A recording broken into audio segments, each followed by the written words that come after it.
hosting of this, and we appreciate all who are here to express an interest and participate. We're grateful to have all of you here. Through policy and personnel, Joe Biden declared war on American energy production, and the American people have suffered because of it. Since his first day in office, Biden has pursued an agenda focused on choking off the domestic supply of energy through executive orders, new regulations, and rhetoric of his regulators who have made it clear that they want to cut off producers' access to capital and lending. With gas over $5 per gallon, and I have to say, as I'm driving to the airport the other day, I'm passing the gas station I always go to in Gilbert, Arizona, $5.69 a gallon. Ridiculous. Inflation is at nearly 9% year over year. Americans are hurting, poor and middle-class families most of all. But Joe Biden has made clear that, quote, the buck stops literally anywhere else, close quote. That's me quoting. His administration has allied socialists in Congress have blamed Republicans. They've called inflation transitory. They've blamed Vladimir Putin. They blame corporate greed.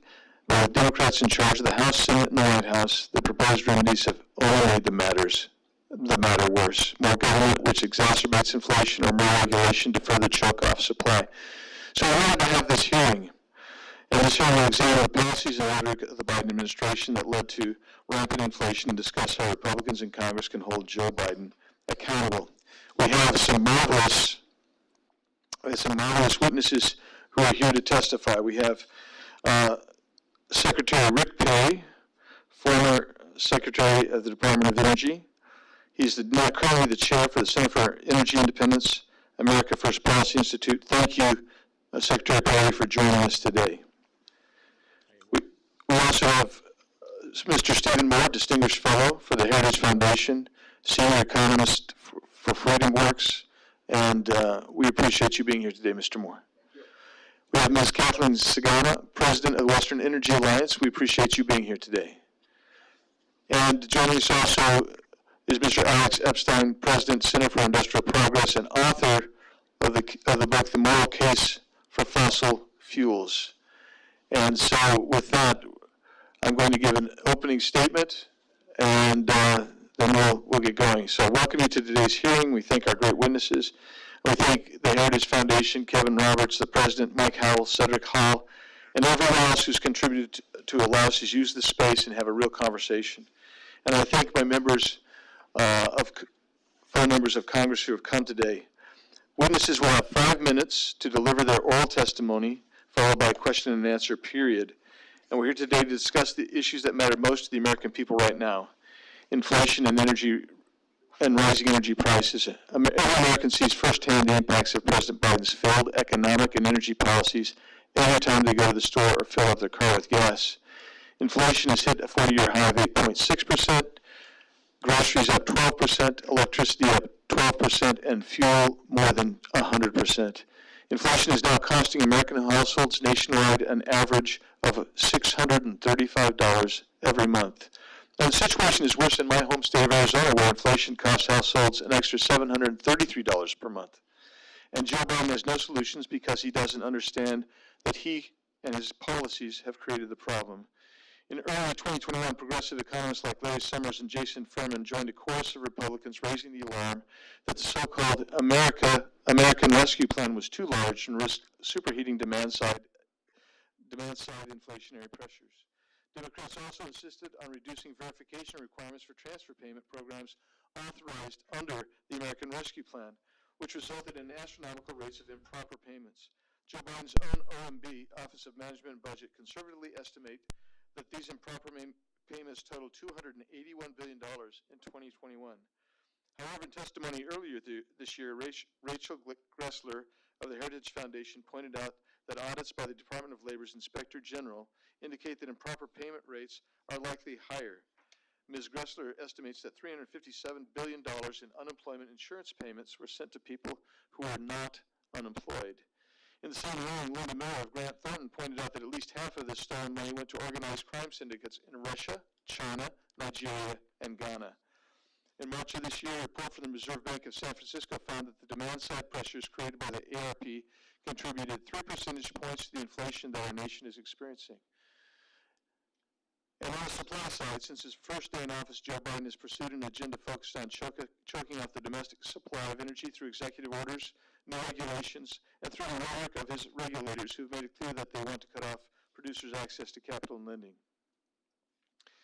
With gas over $5 per gallon and inflation at nearly 9% year over year, we need to hold the Biden administration accountable. His administration and his allied socialists have blamed Republicans. With Democrats in charge of the House, Senate, and the White House, they're the ones who have produced this problem.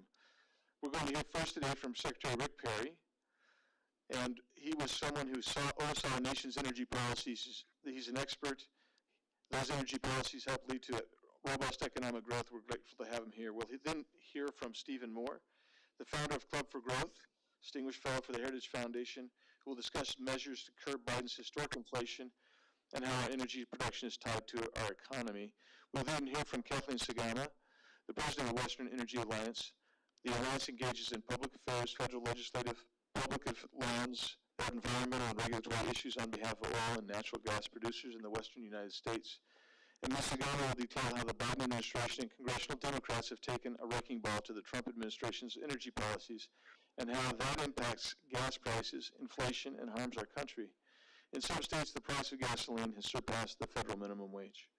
Finally, we will hear from Alex Epstein, the president of the Center for Industrial Progress and author of Moral Case for Fossil Fuels. Alex is a renowned expert in energy policies and is a staunch advocate for the use of fossil fuels like coal, oil, and natural gas. He'll be able to provide his fresh perspectives on why it's important to engage in fossil fuel extraction, production, and exploration. Again, thank you for being here with us today. And now I turn it over to Secretary Perry for 5 minutes for an opening statement. Great. Congressman and members, thank you. Just for the record, I've got the Texas A&M baseball team in the background here. They're playing the the Irish, and they're ahead 3-0. So if I get excited here without any real reason other than being in front of you all, you'll understand why. But so let me just start by saying to all the distinguished members that are there, thank you for your continued efforts to maintain the attention on the supply side energy policy as the American people face record-breaking prices for everyday goods, from gas to groceries. You know, I had the honor to not only be the governor of the greatest state in the nation, but also had the privilege to be able to serve as the Energy Secretary and chair of the Center of Energy and Environment at the America First Policy Institute, as you mentioned, Congressman Biggs. So, and I'm very grateful for the opportunity to speak with you today on the impacts of the Biden administration's energy policy and the devastating impact on the American people. You know, three important things happened during the Trump administration's leadership.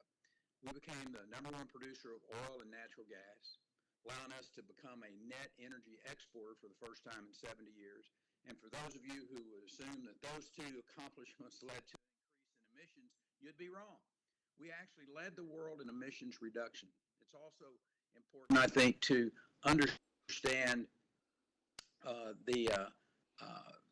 the impact that it had on the American family.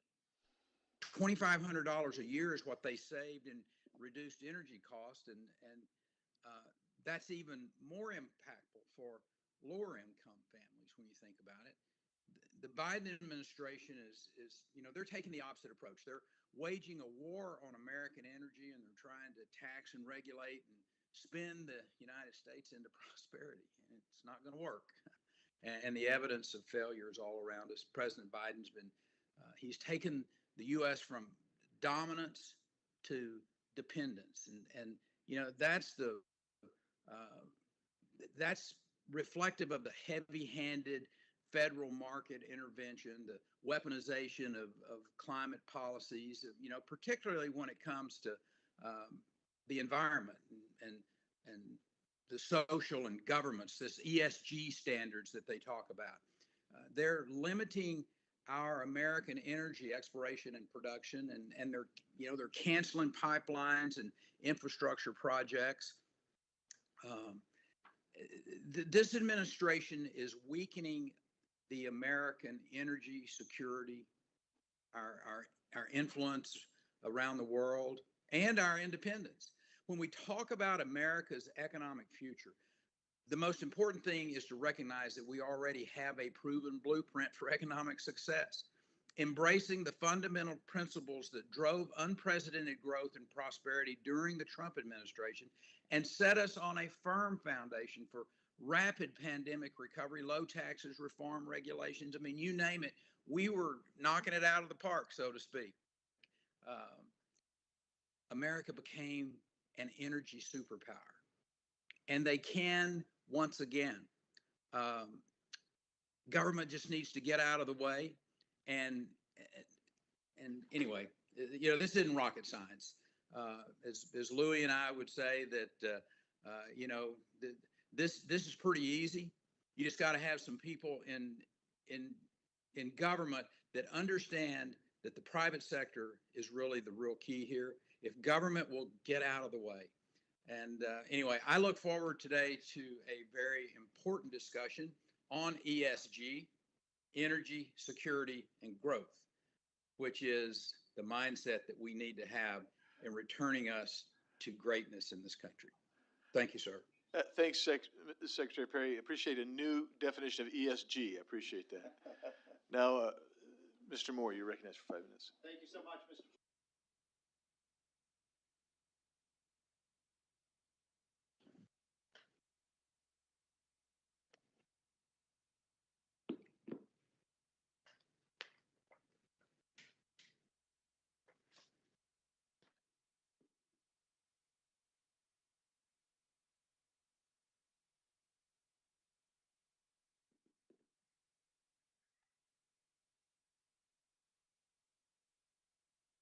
I was just about to say that if President Trump were still president today and Rick Perry were still the Secretary of Energy, I believe we could be producing 5 million more barrels a day. 5 million. Now think about that just in terms of what that would mean for our economy. The gas oil prices right now are somewhere about $110 a barrel. You're talking about $500 million a day. A day this country is losing because of what the Secretary quite correctly called the Biden war on American energy. But I'm going to talk just a little bit about how this inflation happened, because this story needs to be told. And by the way, Republicans are not blameless here. So we made a huge mistake in the beginning of COVID, obviously, in shutting down our economy. Hopefully we will never do that again. I'm happy to see that we have congressmen from Alabama, Texas, Arizona, Florida, South Carolina. You guys did it right. Sorry, Mr. Lamafla, but no, California did not do it right, and Maryland was okay. But the point is, we should never do this again. And the economic costs of locking down our economy, shutting down our businesses and schools and restaurants, persists today. We have spent, by my estimates, roughly $5 trillion on because of COVID. You have to wonder, by the way, if we had just basically told people we had a dangerous virus out there and people should be very careful about what they're doing and not shut down everything, would we have been much worse off? I think no. But the point is that $5 trillion of spending, now there was $3 trillion that happened, or about $2 trillion that happened while Trump was president. And let's not forget there was $1 trillion in the pipeline that we had passed in the final weeks of President Trump's presidency. So the money was flowing into the economy. We flooded the zone with this cheap dollars. Then Biden comes in and he adds we have the absurd American Recovery Act, which added $1.8 trillion. And then we passed, unfortunately, and many Republicans voted for this, and another absurd $1.2 trillion so-called infrastructure bill, which, as you all know, is really just a Green New Deal bill. And that's $3 trillion on top of that. By the way, I'm going to say something nice about a Democrat, if I may, at this hearing. Thank God for Joe Manchin. He saved this country. Can you imagine how bad our situation would be today if we had passed the $4 trillion Build Back Better bill, which the president is still touting as the solution here? So this is not complicated. As Mr. Perry just put it, this is not, as my son would say, this is not rocket surgery. The fact is that when you pour that much money into the economy, it was all basically paid for by borrowing. And how did the Fed accommodate that borrowing? It basically printed money. That's really simple. So how would that not cause inflation? I mean, the fact that you have 14 Nobel Prize economists, including Paul Krugman, who wrote a long piece in the in the New York Times saying that this would not cause inflation, that's academic and economic malpractice to make those claims. They were wrong, wrong, wrong, wrong. So we should never listen to those folks again. This inflation is extraordinarily harmful to the economy. Under Donald Trump, one of the things I was proud of, I served as one of the senior economists for Trump, we increased median family income in 4 years, including the COVID year. We increased median family income. That's the exact middle. I'm not talking about rich people. I'm talking about people in the exact middle by $6,000 in real terms in 4 years. If we persist with this inflation rate that we have right now, which is now running at 8.6%, in Biden's first 2 years in office, he will, one more minute, he will erase all of the income gains that we saw in Trump's first 4 years in office. Okay, so very quickly, my last 30 seconds, what do we do about it? I'm just going to throw out 4 ideas, and then we'll have time to talk about it. Number one, Congress should immediately index the capital gains tax for inflation. That's not something we had to worry about for the last 25 years because we haven't had any inflation. We've got it now. Indexing capital gains for inflation is a good way to help the stock market. Number two, I would call on Congress to enact an immediate 10 to 15% across the board reduction in government spending, across the board, every agency of government. Number three, you mentioned this, Mr. Biggs, the amount of fraud in these programs is over $400 billion. We need immediate wholesale audits of every government program to see how we can save money. Number four, we need to make the Trump tax cuts permanent because they worked. Oh, and I'm sorry, I had 5. And the fifth is we should call an immediate moratorium on all new regulations. Under Trump, we actually reduced regulations. Biden is massively increasing the one. The SEC rule, by the way, that you're all familiar with, that one single rule will triple the regulatory costs of publicly traded companies. Thank you, Mr. Moore. And now, Ms. Sagama, you're recognized for your opening statement. Thank you, Congressman. Appreciate being here today. So since day one, the Biden administration has pursued a climate change agenda which was meant to constrain American oil and natural gas production and consumption. Obviously, we all know about the Keystone XL pipeline cancellation, followed a week later by the ban on leasing on federal lands and waters. This president has been intent on restricting American oil and gas, period. But a funny thing happened. Climate change policies meant to make energy prices necessarily skyrocket, in the words of President Obama, actually achieved their intentions. Energy prices started to rise last year, and the administration started to really feel the heat last summer. The first reaction was to ask Russia and OPEC to increase their production. The policies meant to overregulate American oil and gas production continued.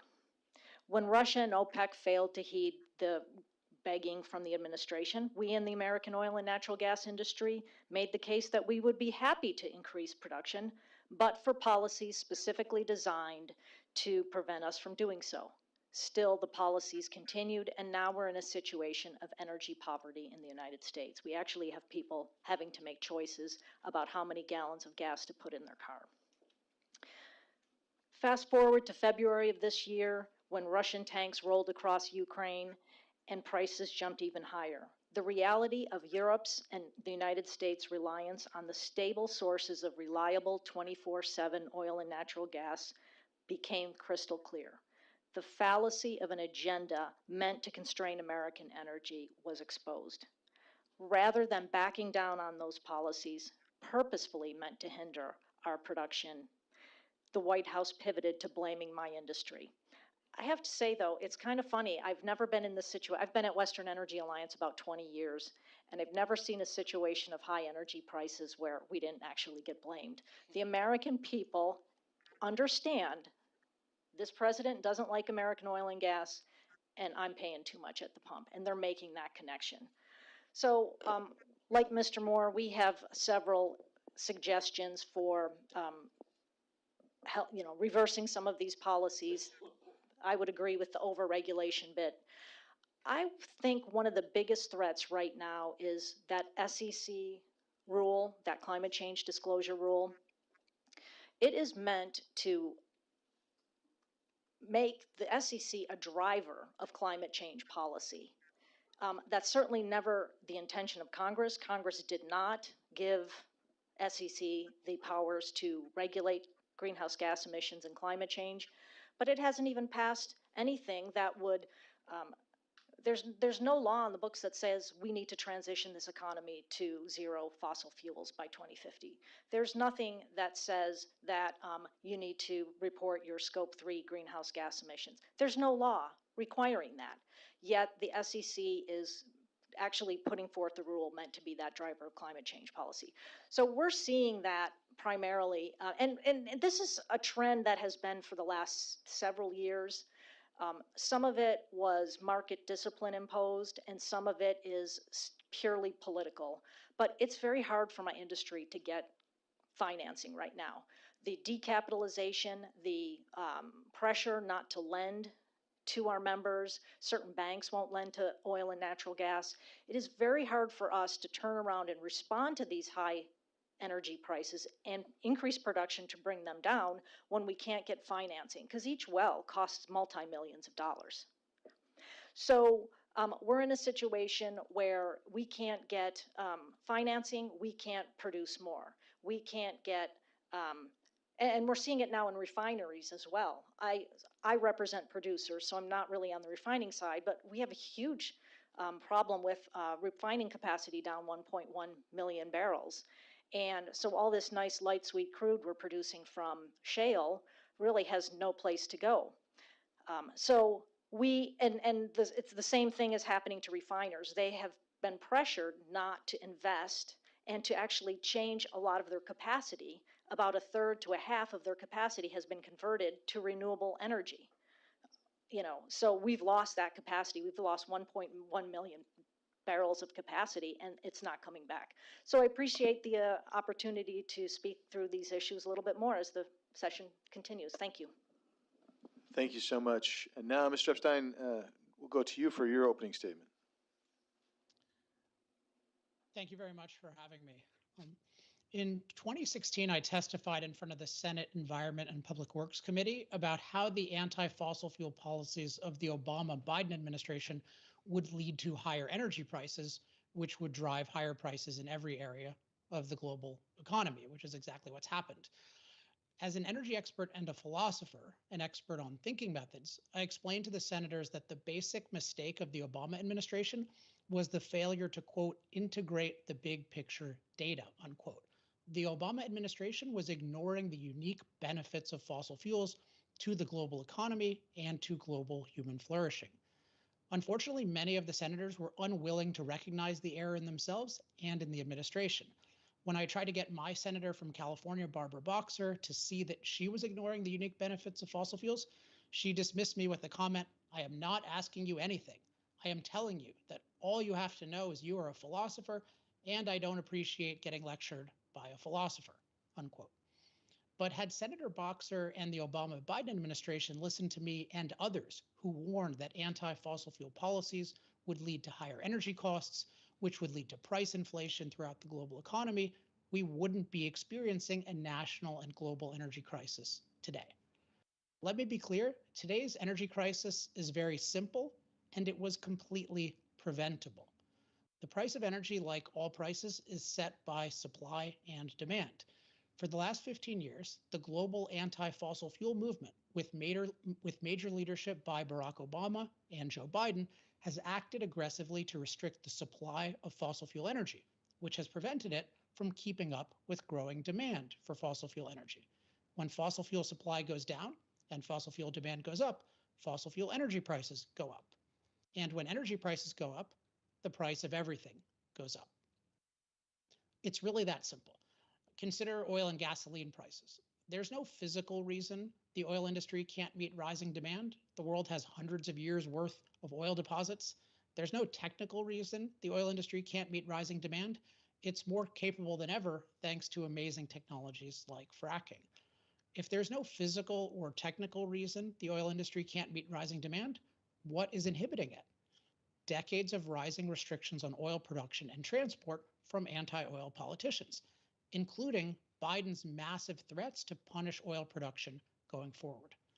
Perhaps the greatest limiter of the supply of oil has been anti-oil politicians' constant threats to severely restrict or even ban oil production going forward. For example, when Joe Biden promises, "I guarantee you we're going to end fossil fuel," and then becomes president, many oil investors run for the hills. Is it any wonder that, threatened with punishment, investment in oil and gas has declined dramatically? Between 2011 and 2021, oil and gas exploration investments declined by 50%. Less investment equals less supply equals higher prices. The basic solution to oil and gasoline prices is simple. We need a long-term congressional commitment to liberate domestic oil production. This also applies to the rest of fossil fuel production. Until Congress makes clear that the government will stop threatening and destroying oil production, companies will rightly underinvest in production. More broadly, the basic global solution to the energy crisis is for the global community to reject the anti-fossil fuel movement and reverse all global anti-fossil fuel policies. This includes canceling the Paris Agreement, the policy that is driving the world to rapidly restrict the supply of desperately needed fossil fuels. Don't be afraid that liberating fossil fuels will doom the world to climate catastrophe.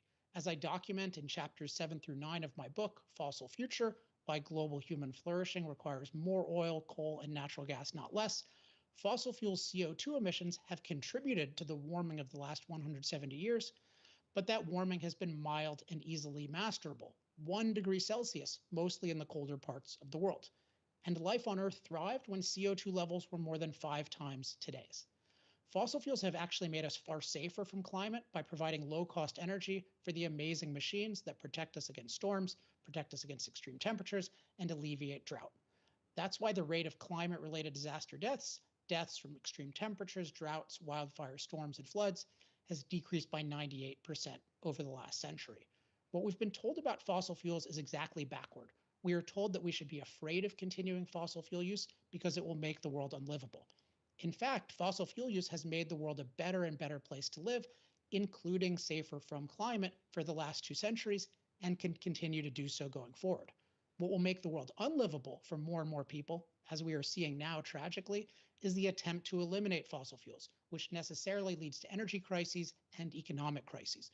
The only way out of this crisis is for America and the world to embrace a fossil future. Thank you. Thank you, Mr. Epstein. And now we're going to go to member questioning. I have Mr. Roy from Texas first, followed by Mr. Gomert from Texas. Well, thank you, Chair. You got to press the skinny one till it's green.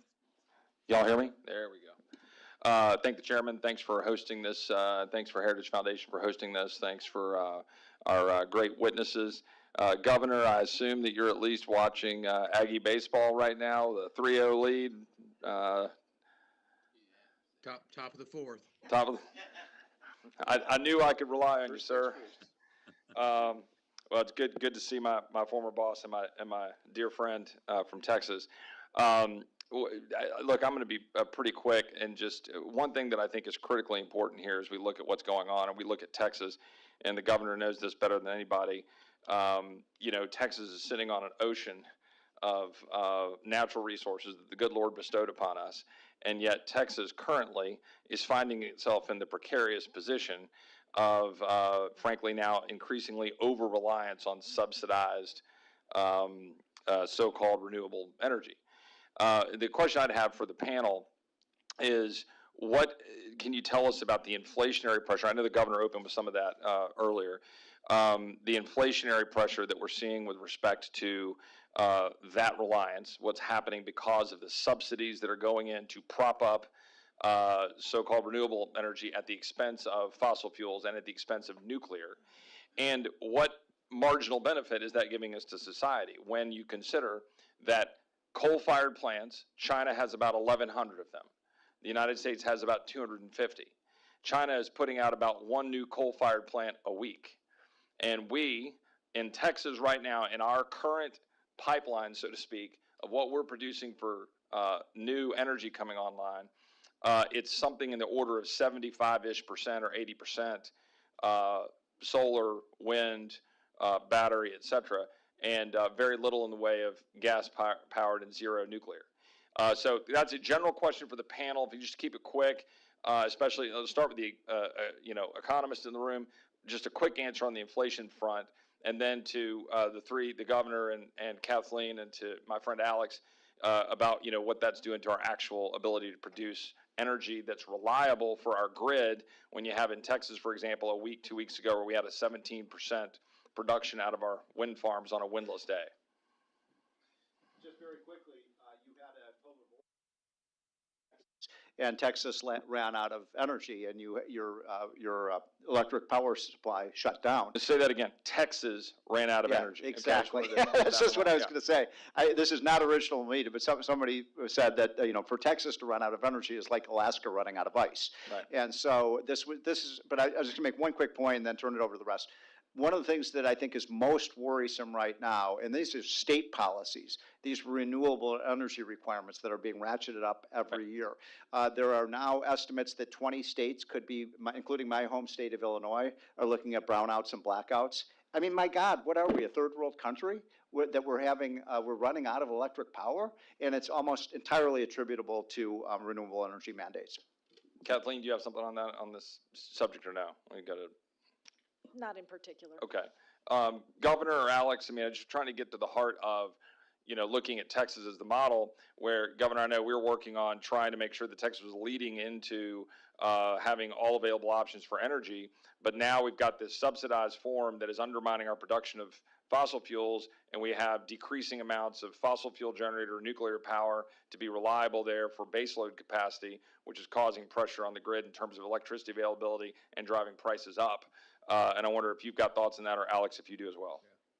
Well, Chip, when we were working on diversifying the Texas power portfolio back in the early 2000s, natural gas had gone to $14 an MCF. We were almost exclusively reliant upon old, inefficient coal plants and natural gas plants, which, and again, at $14 an MCF, you start looking around for some options. Wind was one of those. We were some of the real leaders. Matter of fact, we became the #1 wind producing state in the nation over the next decade. But our goal, I think, our initial goal was to be if we could have gotten to 15% of our total portfolio with renewables, we thought that was going to be really hitting the mark.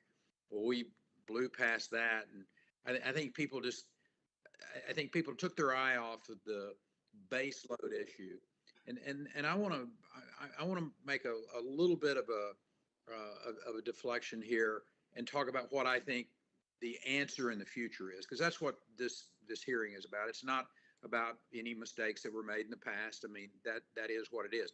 What can we do to quickly, or as the most expeditious way that we can, to get base load on our grid, so that when the wind quits blowing and the sun does not shine, you're going to be able to keep the lights on no matter where you live in this country. And the idea that we have loss of power in America today is just crazy, Alex. I mean, your point with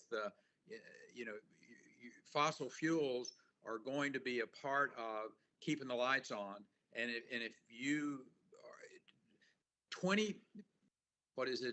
carbon free in 2050, or net zero in 2050, that is a death sentence for literally billions of people around the world. And the moral issue here is one that I think we need to talk about. But the way you address it, I think, is permitting has historically been, and regulations, which are one and the same. That's been the real issue, and across the board. Chip, as we talked about, how do you put in place a state governance so that your people can flourish? Well, you don't overtax them, you don't overregulate them, you don't overlitigate them, and you have a skilled workforce, i.e. accountable public schools. Those are the 4 things that you have to do. So if you have regulations in place, the federal government basically has said to America, you're not going to build any more nuclear power, period. not small modular, not anything, because we're going to regulate you into oblivion. Well, I hope when you take over Congress in January, that one of the things that we really look at as a country is how do we streamline the nuclear industry's ability to put these particularly small modular reactors. I think advanced reactors walk away safe, they're economical now. Go. I mean, to me, the real answer is to having regulatory reform where you don't have these, basically the big blockade that says, sorry, you're not going to have nuclear power in the country. Governor, Governor, It's, to me, that's the real answer. thanks for that, Governor. Are you out of time, Representative Roy? I have a lot to say, but I'm way past time. Yeah, we're over time. Hopefully, we'll get back to you on that question, Alex, because I think that's an important question. So I'm going to go to the gentleman from Texas, Mr. Gomert, followed by gentleman from Maryland, Mr. Harris. Oh, and I'm supposed to announce both of these microphones, the bigger ones are for C-SPAN, the little skinny ones are for amplification. They both need to be pointed at your mouth so they can pick them up. Thank you. Thank y'all for being here. We go to Mr. Moore, and I appreciate you correcting that it wasn't the Wall Street Journal that it published Krugman. But when Democrat representative and chairman at the time, John Dingell, was chair of Energy and Commerce Committee, he was an honest, honorable man. And he made clear, I'm not bringing that carbon tax, the cap and trade bill, out of my committee. And he was fired by Pelosi as chairman for saying the truth. That's not only a tax, it's a great big tax. And he had discussed that hurts the people that can least afford it. Could you explain why it is the poor and middle class suffer the most when you run up the price of fuel, gasoline, well, all of the energy that's increased so much in price? Well, thank you, sir, and I may actually ask Alex to answer that, because that's what his book is all about. Yeah. Just simply say. Is that on? There you go. Is this on? There you go. Sorry about that. I'd simply say this, that energy is the master resource, right? Everything that we have is derivative of energy. So it's pretty obvious that when you drive up the cost of energy, whether it's electric power bills or transportation fuels, that makes everything else in the economy more expensive. And so that's a leading cause of these higher inflations. I'll just give you one number and then pass it over to Alex on that. You know, we're now running at about 9% inflation in the economy. By the way, producer prices are running about 11%. So this idea that we peaked out in inflation, I'm not believing that. And So- I'm curious about that because I was paying $1.80-90 a gallon, and now we're paying $5. How is that 9% inflation? I'm having trouble with that. You know, I'm only laughing because when I do an interview, maybe on Fox or radio, I get the angry emails and tweets from people saying, how dare you say that inflation's 9%? I'm paying 60% more for my gas. I'm paying 70% more for my utilities. I'm paying for a dozen eggs. I'm paying 35. So if you look at the essentials, Congressman, the essential things that people have to buy, you're probably right. The real inflation rate's probably double that. Okay.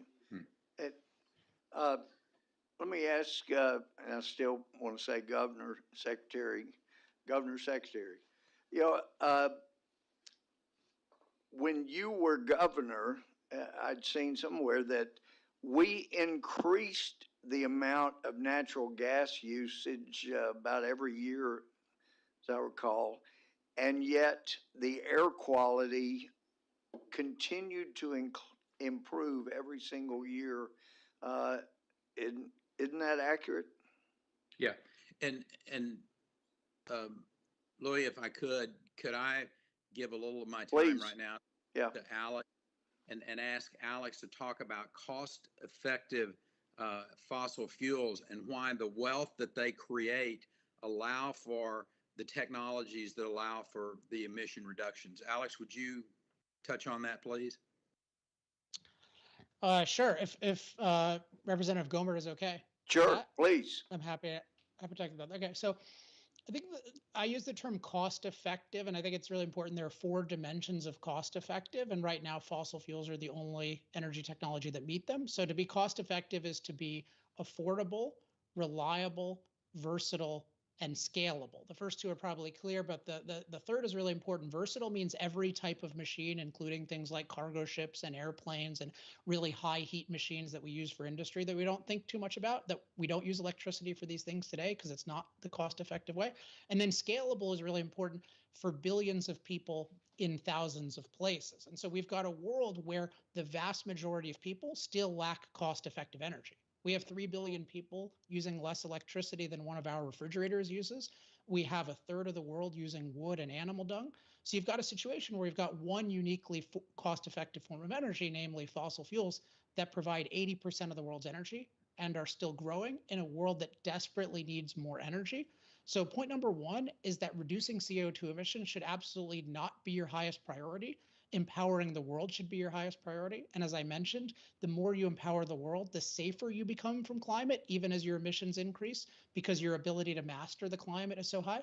But also the only way that emissions will get reduced long-term is with truly cost-effective alternatives. And this is part of the reason I'm so big on liberating natural gas, but above all, liberating nuclear, which Governor Perry mentioned.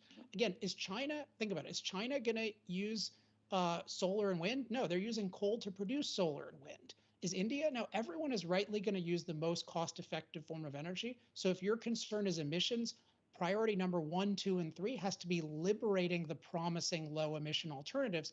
That's the actual way to get emissions down long term, if that's what you care about.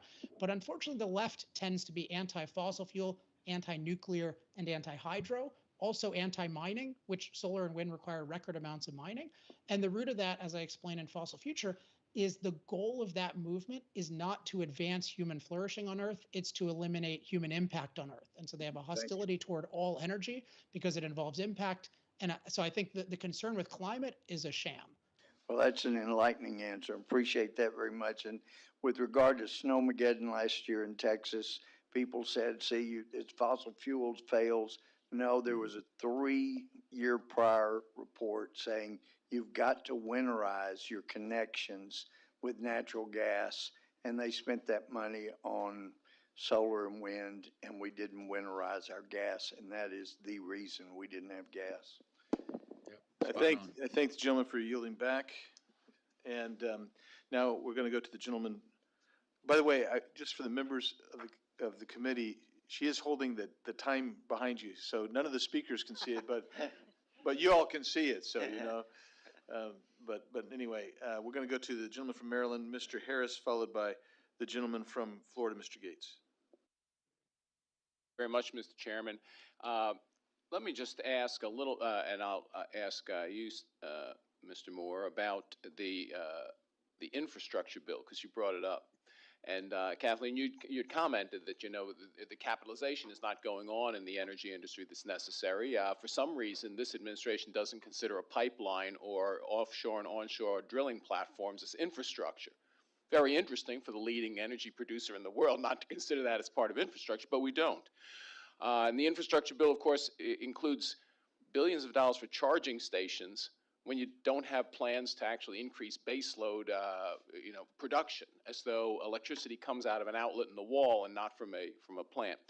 But how do the infrastructure bill it competes, it sets government in competition for capital dollars and workers with the private sector. And this is what I see in my district is you have businesses that want to expand, can't find a construction worker because they're all working on a government project funded under the infrastructure bill. How do we get away from that? Is it possible? How is that going to delay the private sector growth that's hopefully going to get us back to a growth in median income, for instance? Well, Congressman, first of all, 90% of the infrastructure in this country is built privately, and that's the most important infrastructure. We do need roads, we need bridges, we need highways. Only, as I recall, I may be wrong on this, I know it was less than 20%, I think it was closer to 15% of that money was for what people want. You know, fill the potholes, widen the highways so we don't have to sit in traffic congestion. I'll just give you one statistic to give you a sense of how the misallocation of resources. We spent more money, Congress did, on subsidizing the New York subway system than we did all the money we spent on treatments and therapies for COVID. Now, that is a gigantic misallocation of resources. Kathleen, if you could just go into how do we get at how do we recapitalize the industry? I mean, is it possible with an administration that wants to eliminate fossil fuels? Do we just need a new administration? Do we need a new direction for the country, or is it possible under the current administration to somehow allow for capitalization of oil exploration and other fossil fuel exploration? Well, I don't see this administration backing down on its climate change policies. I just don't see it. We're going to move forward with that SEC rule.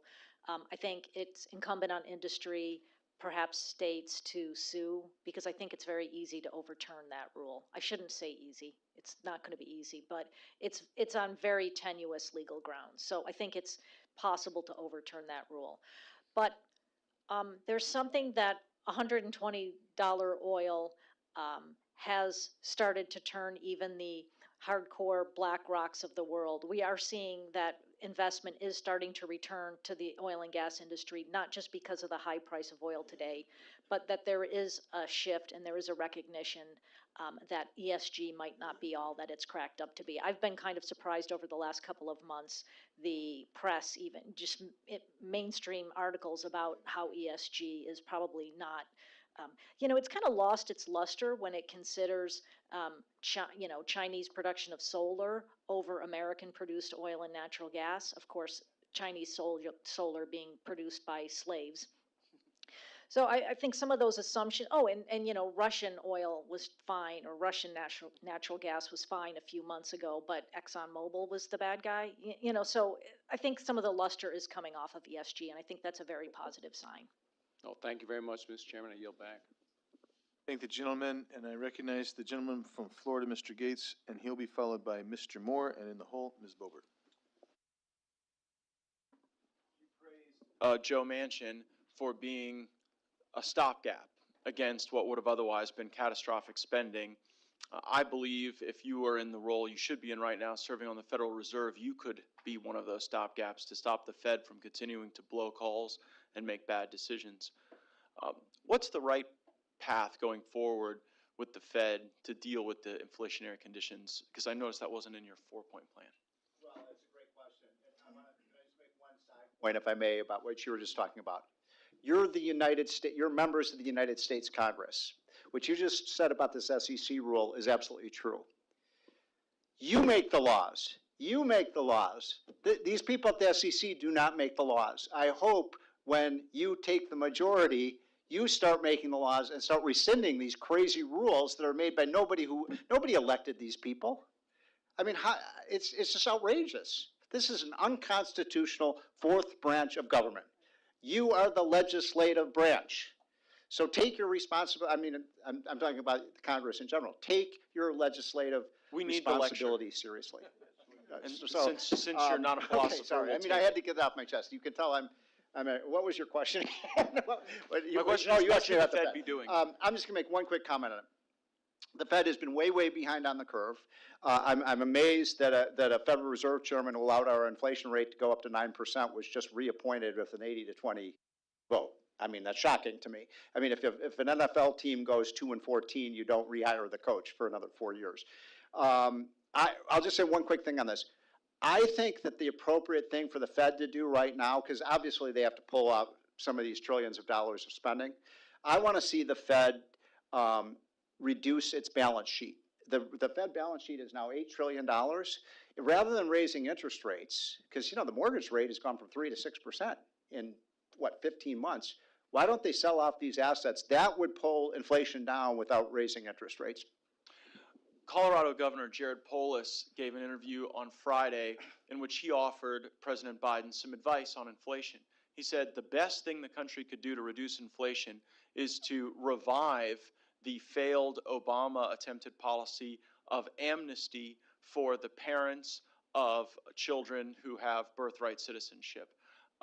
I think it's deferred action for the parents of American children. Is a mass amnesty program for millions and millions of Americans a reasonable first step to reduce inflation? No, I'm not in favor of that, but I do think we do need more immigrant workers in this country, no question about it. We need more people who are willing to work. And one of the mistakes that you all made in Congress, again, I'm talking about Congress in general, was the massive increase in welfare. We have eviscerated, I was here in 1995 when Republicans took over Congress, and we passed 3 times welfare reform, work requirements for welfare. We said, we're gonna have a safety net, but we're gonna require people to work for it. Bill Clinton vetoed that bill twice. The third time, to his credit, he signed that bill. That was one of the most successful social welfare changes of the last 50 years, welfare reform. Virtually every single element of welfare reform has been eviscerated by Obama and by Biden. I hope, again, when you all take over in January, that you reinstate work requirements for welfare. When President Biden was in Long Beach recently, he said he described inflation as the Putin tax. As the what? The Putin tax. Yeah. Is that a fair characterization? No, 80% of the increase in inflation happened before Putin invaded. Now, yes, it is true that Putin's invasion of Russia, and the Of reduction Ukraine. in oil supply has increased inflation, but I would say 75 to 80% of this is a result of Biden policies. And particularly the printing of money and the massive Yes. spending, right? I mean, if we get control over the House, we will not have unified control over the government. Joe Biden will be president. Is the best thing we can do to stop this flow of reckless, unending spending? Is there anything more important we can do than just shutting off the spigot? Well, there's also, I mean, look, you have to cut spending, no question about it. And by the way, people, I talk to people all over the country. They realize that Biden is spending way too much money, but there is a skepticism that when Republicans take over, that you'll do something about that problem. Yeah, as know? Rand and Paul it's a healthy says, skepticism. when frankly. Democrats are in charge, the Republicans are the conservative party, and when Republicans are in charge, there is no conservative party. So let's hope we are able to defy that history. I yield back. And now recognize the gentleman from Alabama, Mr. Moore, followed by Thank you, the Mr. Chairman. gentlelady from Colorado, Ms. Bobert. I appreciate all the guests being here, and Secretary Perry, I'm an AGR from Auburn, and I understand we got a team in Omaha too, so I'm not sure when we play again, but maybe we'll get by the Aggies. Biden's energy policy has kind of been this. It's been, number one, you kill the Keystone Pipeline. Then you ask OPEC to increase production. You give Russia a green light on Nord Stream 2, and then you buy your solar panels from China. And when I was in Ukraine, meeting with the parliamentarians before the invasion, their concern was our energy policy, Kathleen, what it was going to do and how it was going to embolden Russia to invade Ukraine. And it appears to me that that is sort of part of the driving force that's allowing now the Russian monetary, it seems like the ruble, I guess, is doing really well. So much for the sanctions. But, Stephen, this is more of a question for you. I've been visiting with small business owners, and I've been asking economists around the country. Normally in a recession, as a small business owner, we lay people off.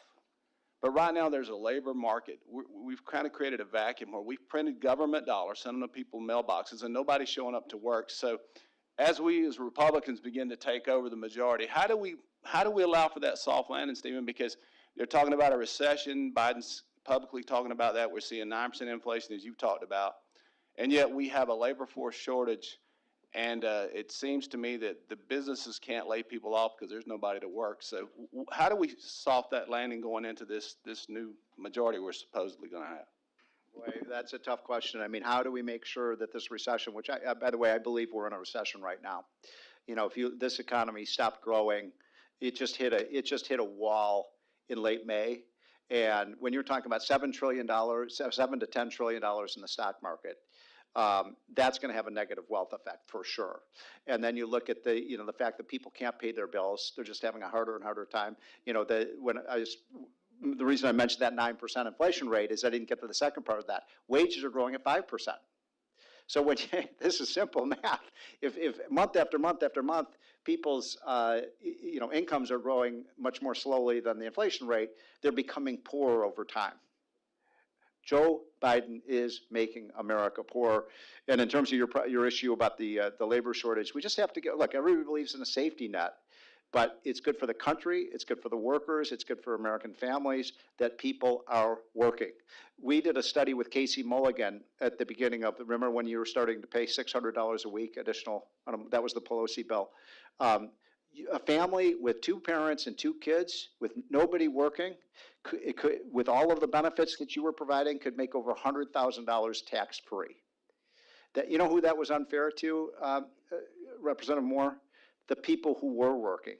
The people who were working. The biggest mistake I think we made at the beginning of COVID, I talk to Donald Trump all the time about this. He was fully on board. We should have cut the payroll tax rather than, we should have rewarded the people who were working. Instead, what we always do is we were rewarding the people who weren't working. And you know what? Those people, the firefighters, the nurses, the people working in the nursing homes, the delivery people, the people in the grocery stores, those are the people we should have rewarded. The same people, Stephen, that have to take a jab to keep their job now, the people who are working when there was no vaccine, right? But anyway, with that, Mr. Chairman, I think I'm out of time, so I'll yield back. Thank you. I recognize the lady from, oh, here she's coming up to be recognized. There you go. The lady's from Colorado, Ms. Gobert.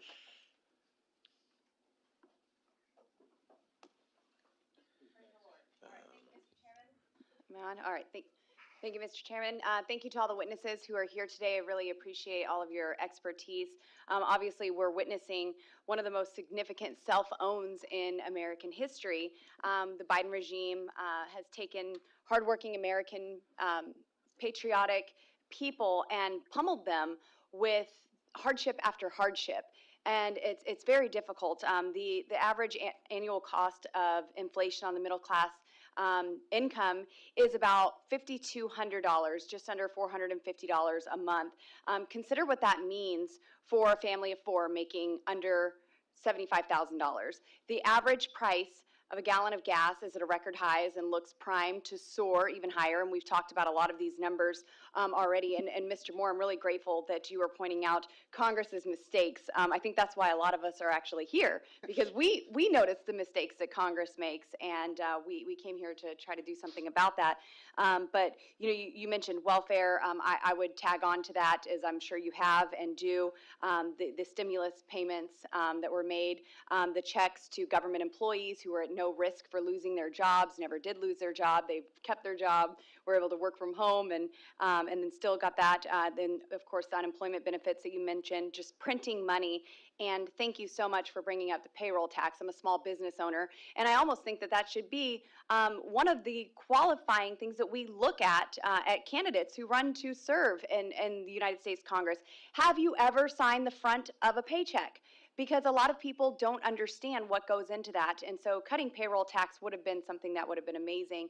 But Joe Biden, on the other hand, often talks about Americans needing to continue to pay their fair share.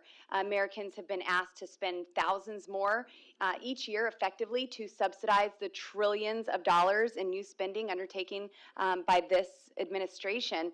The federal government spent $7 trillion in 2020 alone. And Mr. Moore, you were in our budget committee hearing the other day when we were talking about the Build Back Better. It really would have been better off if he would have just left things the way they were. Don't touch anything, leave it alone. But if you ask the Democrat House Budget Chairman, John Yarmuth, he'd just tell you that we don't have to balance the checkbook. We're like the banker in Monopoly. We hand out the money and we create the money, and everybody else plays the game. And Americans have seen their paychecks thin out, their 401ks decimate, and they've seen energy prices skyrocket. We have the ability to unleash our full energy production here in America. And with that, I want to turn to you, Mr. Epstein. The Biden regime has claimed that there's nothing Joe Biden could have done to prevent today's gasoline prices. You've written that had Joe Biden not spent the last year and a half opposing oil and instead spent his time liberating U.S. oil production and encouraging the rest of the world to do the same, gasoline prices would be far, far lower. Can you explain why, please? Sure, thank you very much.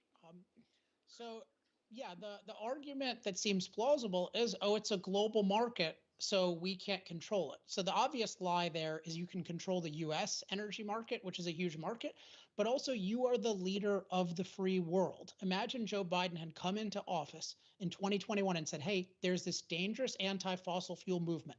As soon as we recover from this pandemic lockdown, there's going to be way more demand than supply. We need to reject the Paris Agreement. We need to stay out of it, and we need to tell others to get out of it. If you had opposed the global anti-fossil fuel movement and encouraged energy freedom around the world, you would have had a proliferation of oil production, natural gas production, coal production, and you wouldn't have these problems at all. We'd be going through a global energy renaissance, not a global energy crisis. So Biden instead has been leading the world away from fossil fuels. He's been very aggressively pressuring nations to go away from fossil fuels. So he did the exact wrong thing, and he turned the opportunity for an energy renaissance into a global energy crisis.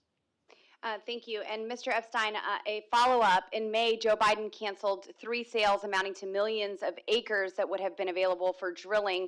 He hasn't even issued a single new lease sale to date, and we're still waiting on the new national program for the 2022 through 2027 period. A few weeks ago, the American Energy Alliance published a comprehensive list of 100 ways the Biden regime has made it more difficult to produce oil and gas. 32 of those occurred after the Russian invasion of Ukraine. Do you think that the Biden regime's repeated attempts at deflection are convincing the American people?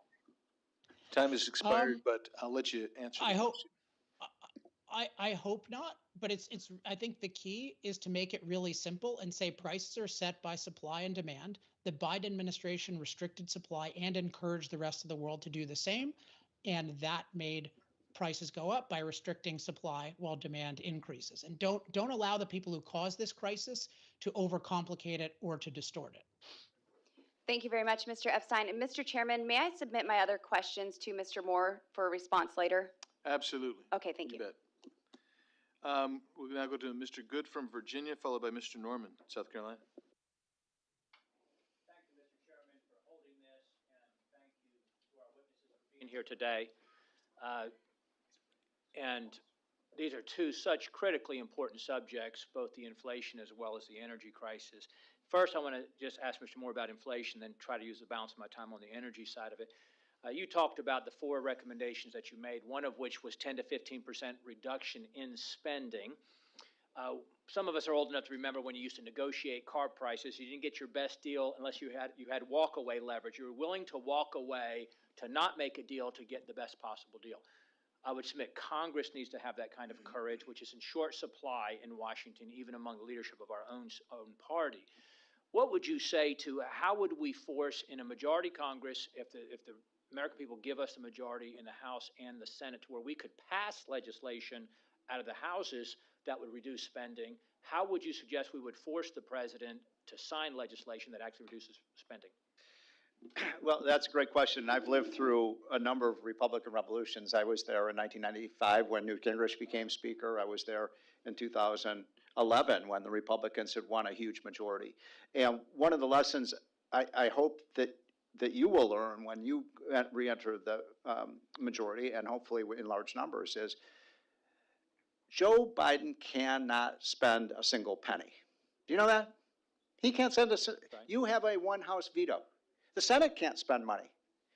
The only way the money can be spent is if you appropriate it in the House, and then the Senate appropriates it. So, I mean, take a hard line. You're going to have a voter mandate for less government. I think you're going to see a huge, Americans are fed up with the inflation. They're fed up with the excessive spending. And I'd like to see Republicans take a very, very tough line. And that's how, frankly, when we were negotiating with Bill Clinton, we took a tough line with him and went back and forth. But, we passed 4 balanced budgets when Newt Gingrich was Speaker. Did you know that? It was the only time in the last 50 years because we took the hard line. I would submit we've got to be willing to walk away and let the government shut down. Well, dare Biden to shut it down. The media's going to blame us anyway. We have to have the courage to do that. Many of us are on the board of the House Freedom Caucus, and we've actually signed a letter to McConnell and McCarthy that said we will not vote to fund any government funding that does not, at a minimum, secure the border, end the vaccine mandates, and unleash American energy again, even at a minimum, before we even evaluate the merits of any spending beyond that, which, of course, I agree with you that we need to cut by 10 to 15%. Moving to the energy piece of it, with the limited time that I have, Mr. Epstein, I think you've done a wonderful job expressing the fact that we need to go on offense, stop accepting the left's premise about the the dishonest and dangerous demonization of fossil fuels. That is the big lie, that it hurts the country, that it hurts the planet for us to continue to develop fossil fuels. And as you and Ms. Sagama have pointed out, how we are actually the clean producers, and emissions are going down. We're producing cleaner energy than ever. But I would just ask, how can we reverse course? What kind of irreparable harm has been done to energy producers and industries like auto manufacturing with this stop and go? We had the relief on the Trump administration. Now we've got the shackles again by this administration. The fear that would come with a new administration. Hey, what's the long-term projection? Alex, you said that we need a congressional commitment to liberate domestic production. So Ms. Sagama, Mr. Epstein, with just a couple of moments left, but what would you say about what we can do to have a long-term commitment to this from a congressional standpoint? Well, the first thing is to talk in those terms. So if you get power, it's how do you pass laws? And I think of this as we need an energy freedom platform. And I know I've talked to you about some of this, and I think 5 key planks are end preferences for unreliable electricity, decriminalize nuclear energy, liberate responsible development of American energy, practice pro-human federal lands management, and reduce emissions through liberating innovation, not punishing America. But it's really about making this a matter of law so that companies have that legal certainty. Right now, even if you get a better president and Congress, if you don't make things a matter of law, they're just going to fear the next election, and that is no environment for any business to operate under, let alone the long-term energy industry.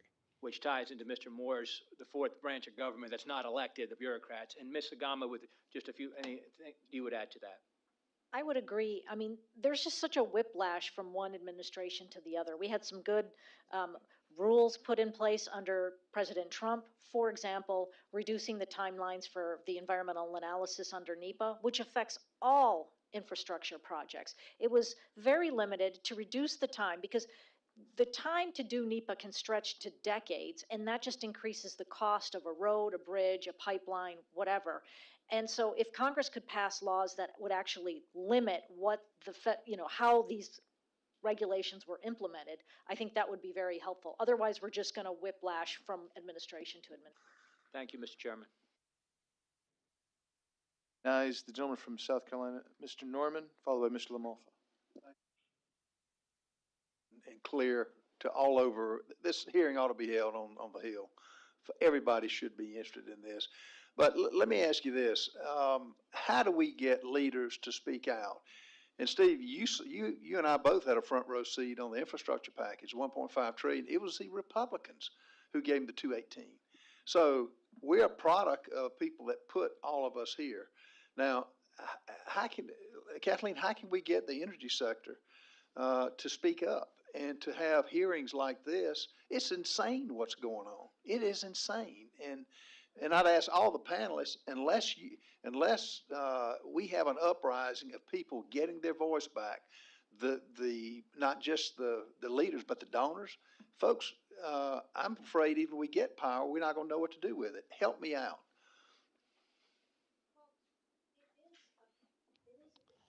Doesn't seem to be working. There we go. Yeah. It is a bit discouraging on getting the message out, but I would suggest that this is one of the best times I've seen where people are actually understanding that policies are causing their energy prices to rise. Because in the past, they would just blame us for high energy prices, even though we are price takers, not price makers. But how can we get your sector, your CEOs, to hold a conference and say, this is insane? It's really difficult right now because of this woke capitalism. It's very hard for public companies to speak out right now. So I represent a combination of public companies and small independents, and the small independents don't have those same shackles, and they're definitely much more aggressive than, say, the larger companies. So you will see, for example, our comments along with U.S. Oil and Gas Association. We were very aggressive on the SEC rule, for example. A lot of companies couldn't speak out about that because they have activist shareholders even on their boards. So it can be difficult. And I would submit also any kind of public relations effort by the industry it's just so hard to overcome all the misinformation about climate change and environmentalism that is out there that I'm certainly not financed to do it in my small organization. Again, we represent mostly small independents. It's kind of a tough nut to crack. But I think Alex has been kind of good at getting out some of that good information about fossil fuels that as well. Maybe I'll comment for a second, but I want to hear what our former energy secretary has to say about the issue. So I think we have a real once in a lifetime opportunity right now because the possibility of a global energy crisis, like the possibility of massive inflation, has not been on people's minds since the early 1980s, and people got away scot-free with these anti-fossil fuel, anti-energy policies, and now we're seeing them come to fruition. So it is very important to blame the people responsible for those of us who have been in the right to claim vindication, and then to put forward our own positive narrative. So it has to be pro-energy freedom, and that includes being pro-fossil fuels. And one key aspect is to tell everyone, hey, we need to look at the full context with fossil fuels. We need to look at the benefits and the side effects, not just look at the negative side effects. And when you give that message, people can see the amazing benefits of fossil fuels, not just for Americans, but for billions of people around the world. And I found that very effective myself. But I'd love to hear what Secretary Perry has to say. Alex, I'll be brief. You're spot on. All three of these individuals who have testified here in front of you today, they understand the dynamic that's going on. And I think it's really important to understand what Alex just said about we really haven't had any pain in this country since maybe back in, real pain by the energy side of things since maybe back in the 70s with the Carter administration. So kind of the wind at our back, the blue skies, the ain't it great to be an American, and oh yeah, we're for the climate and we're woke and we're all of this kind of cool stuff right now. It's not so cool now. It's not so cool when you can't put gas in your car. It's not so cool when you can't take care of your family.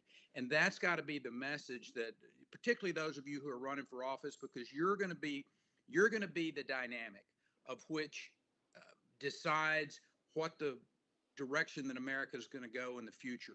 And you've got to have the courage. And when you've got people like Alex, his book, and when you've got the industry that finding the courageous people in the industry that will stand up and say, hey, we ain't interested in being woke. We're interested in taking care of the people in this country, or for that matter, the citizens of this world.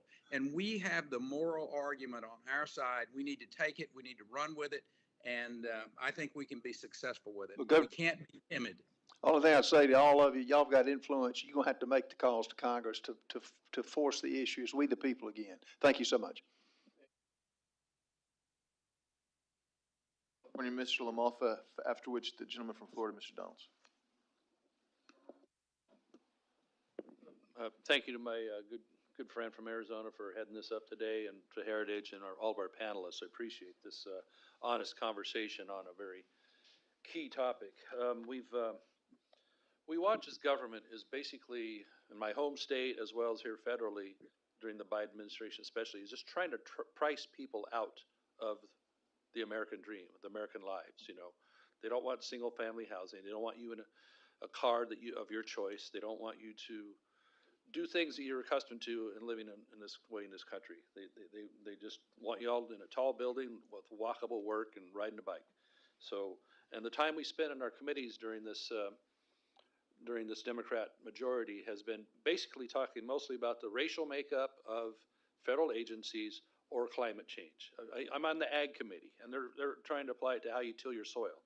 So it's really in a bad way. And the time we're losing right now due to ESG and such, as you've talked about, several of you, with the rigging of our financial system here to where people can no longer be part of traditional energy. They have to shift it all this way. They're going to continue to phase us out unless the Republican Congress that hopefully takes over in January and then a president in 24 can turn us back in a good direction.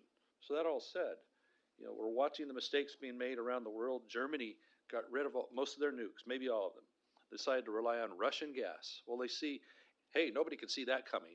So now they're going to have to turn their coal-fired plants back on. And so can't we learn lessons from this? our own freight trains are not able to run because they don't have the workforce to run them ostensibly. So we're not getting the ethanol that we'd be making in California plants or shipped to California. Not that ethanol is the be all or end all. So let me focus it down onto a couple things.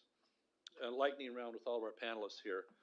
You know, President Biden is talking about doing a tax holiday on gas at 18.4 and diesel at 24.4 cents to help save that amount on $5, $6 fuel. Also, my home state of California is resisting doing that, where California has approximately $1.30 of all taxes, including the federal bit in there. They refuse to even talk about it hardly, unless they want to give you a gas gift card that they'll even give to electric car owners. Tell me about the wisdom, all four of our panelists, real quickly, on what is, should we embrace the president's gas tax, diesel tax holiday when also at the same time we're running a massive federal deficit and it's not that big of a portion of the cost of fuel? How wise is that, Ms. Sagama?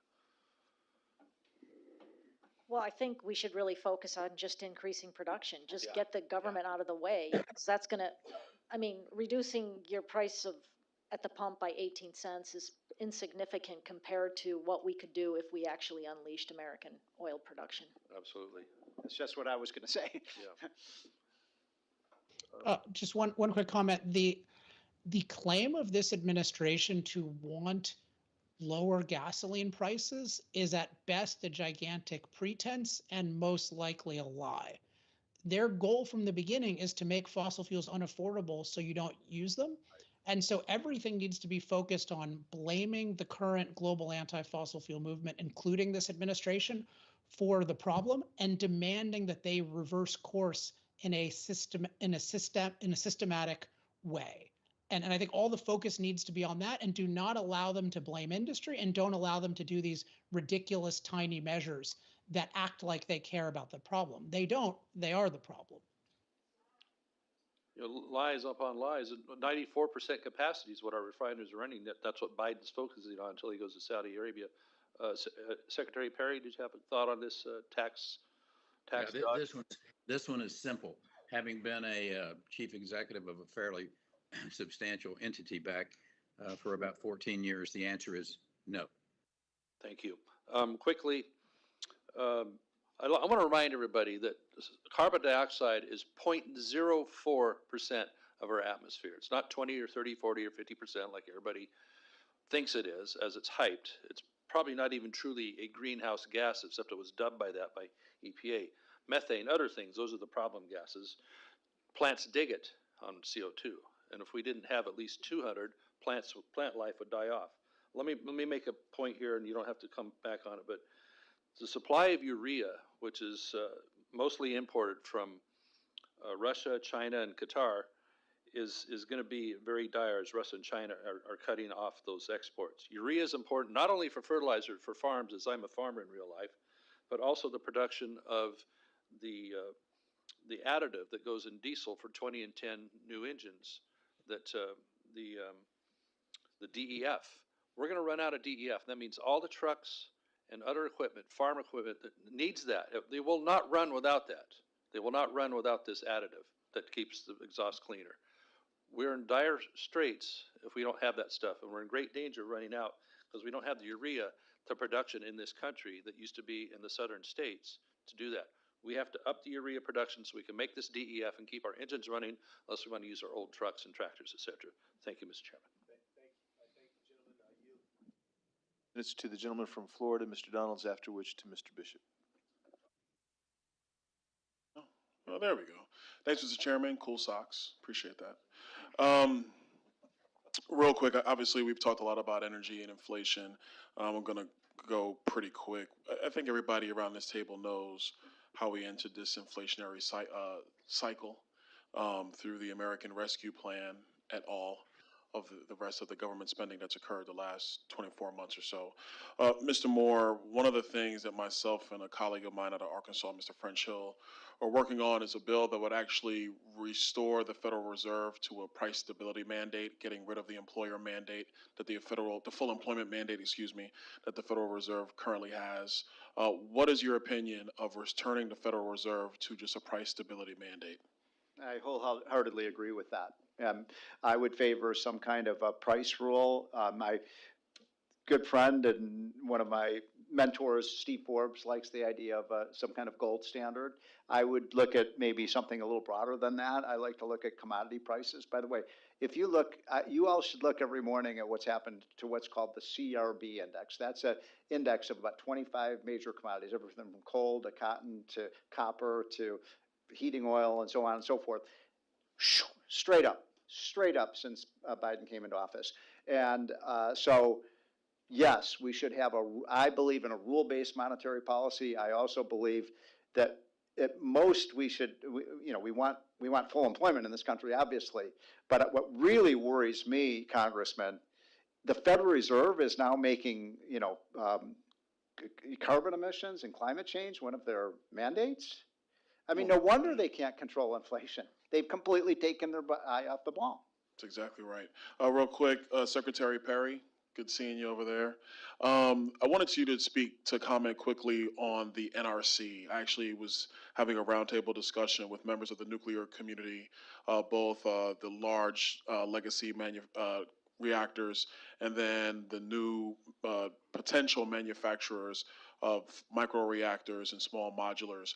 Can you tell the committee about the real problems that exist at the NRC and the dire need of reform so some of these new nuclear technologies can actually be deployed in the United States to help with our baseload energy issues that we do have? Yes, sir. And I think that's where Congress could do some really good work, is to streamline the permitting process. And right now, you're not going to build a nuclear reactor, whether it's an old school one or whether it's a new advanced or a micro. It's just not going to happen because the mentality over there and the bureaucratic mess that is over at the Nuclear Regulatory Commission, it's just not going to happen. So it's going to take Congress making that move.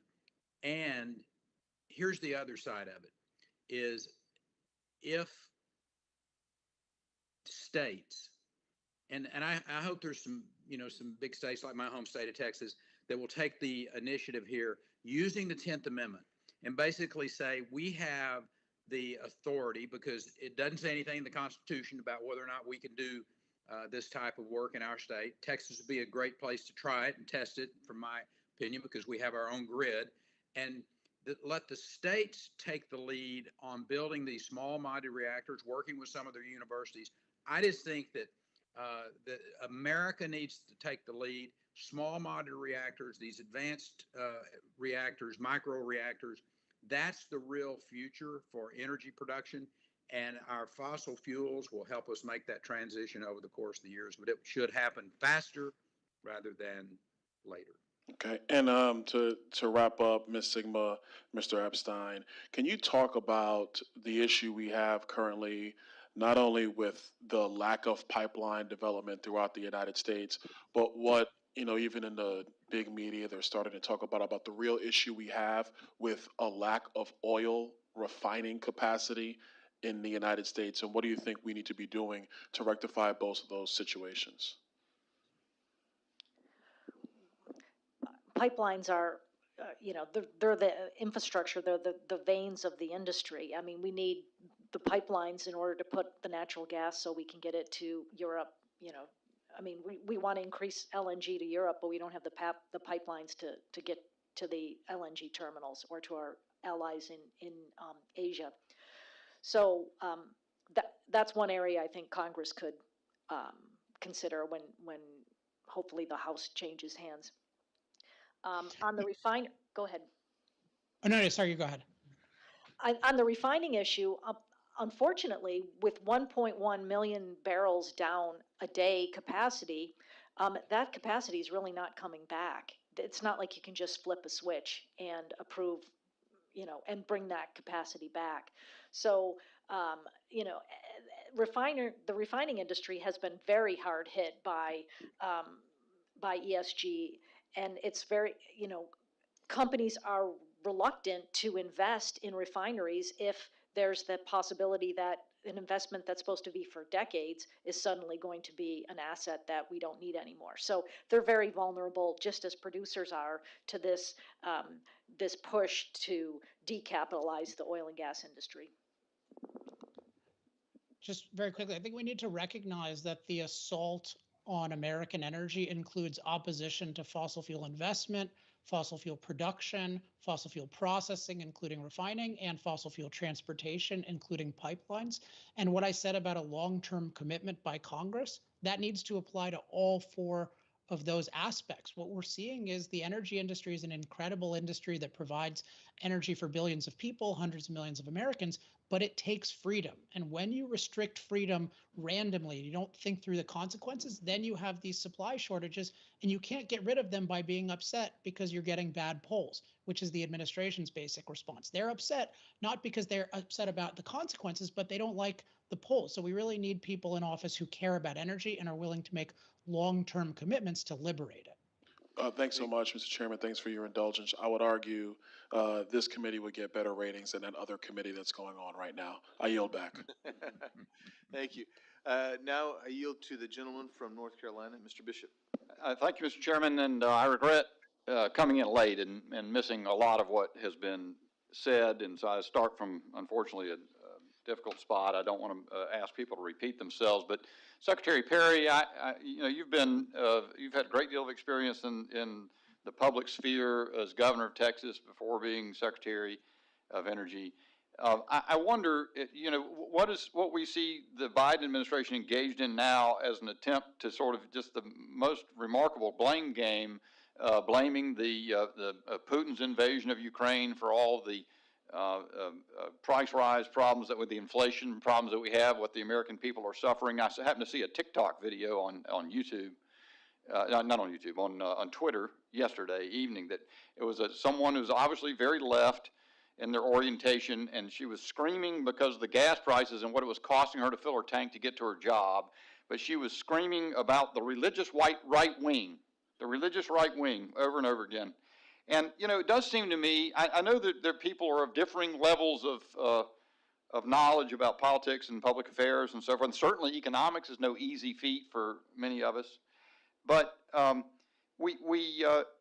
order to make the right decisions as Americans, we've got to diagnose our problems correctly, or the source of our problems correctly. And with the administration offering a lot of deflection and blame, I'm not sure will the American people get it, Secretary Perry? Maybe that's the big question. What is it that the American people need to understand in basic terms?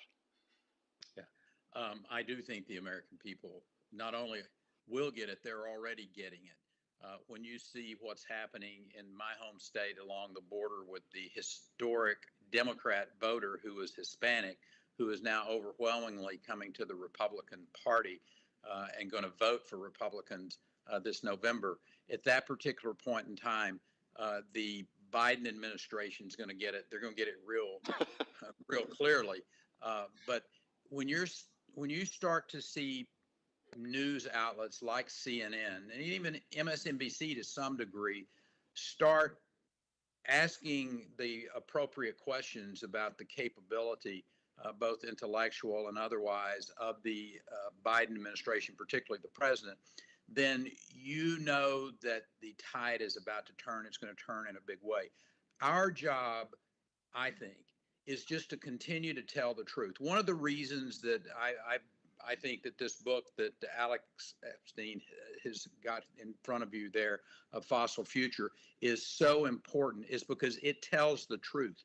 And I think as long as we will tell the truth, I think it's Ephesians that says to tell the truth with love, okay? And that's probably a good piece of advice as well. But to tell the truth day in and day out, the American people will be best served by that. And I think we will win the argument. And by doing that, America will be better served and the world will be better served, because with a strong America and a strong America energy sector, the world will be a better place to live. Thank you, Mr. Secretary. And is it Ms. Sagama? Is that how you pronounce your name? Skama, yes. Skama. Specifically focusing on energy, Secretary Perry finished on that point. I know that we hear two things of late from the Biden administration in sort of the blame campaign that has been ongoing. The one that sticks in my mind from the podium, White House podium last week was that oil companies should increase their production and that they're not patriotic if they don't, number one. And then I've heard a lot about price gouging. And the thing that strikes me, just as, again, not an expert in economics or in the production of energy or economic efficiency in energy, but is that it seems to me, I came of age in when President Reagan was in office, when we last had the Carter administration levels of inflation that President Reagan and Paul Volcker of the Federal Reserve slayed. I mean, they controlled inflation really for all of my life. And I'm not a spring chicken. Why would anyone believe that the desire to price gouge has suddenly appeared in 2021 after we've had prices under control or fairly level for 30, 40 years, 40 years? Time has expired, but you can answer the question. Thank you. Well, I didn't see anybody feeling bad for us when prices went negative in 2020. You know, that's all I have to say about that. But to your earlier question, the polling is good. The American people are understanding that their energy prices, as Alex was saying, they understand where the blame lies. And polling has been consistently 60% that the American people understand it would be better to increase production here than to decrease production for climate change reasons. 60% are consistently polling that they support more American production of oil and natural gas. So I do think that most people, now your gal on TikTok, you know, she's probably one of that, you know, the 30% or 40% that, yeah, exactly. Thank you, ma'am. Thank you. I appreciate, again, all the members of Congress who've come and also our panelists. I have not asked questions, so I've saved myself for last, not because they're best, but I just wanted to make sure there was time for me to ask a few questions.